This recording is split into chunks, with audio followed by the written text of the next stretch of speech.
Hello friends, welcome back to the new video. Today video title is guys, how can we set our gesture navigation, and guys you want to remove this button layout, and guys how can you use your gesture navigation guys. Three setting guys in this video guys I am going to show you guys how can you remove this button layout, how can you set your gesture navigation, how can you use your gesture navigation setting. In this video guys I am going to show you. So before starting video friends, I want to tell you, first of all go and subscribe my channel and click the bell icon. So friends, now let's start the video. And first of all open your phone setting friends, then guys scroll it. Then guys you can see your home screen setting. So guys tap here.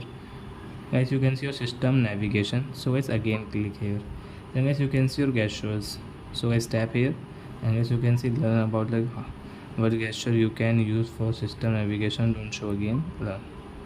So guys you can see, so guys gesture navigation will set. Then guys you can see button layout has removed in your Redmi phone guys. There is no any button layout guys. You want to back, so guys you can back from this both sides.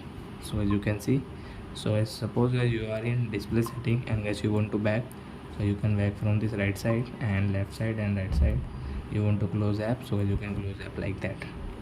So I hope friends you have understood how to set gesture navigation, how to use, how to remove button layout guys. So that's it guys, thanks for watching. Now we will meet our next video with new topic.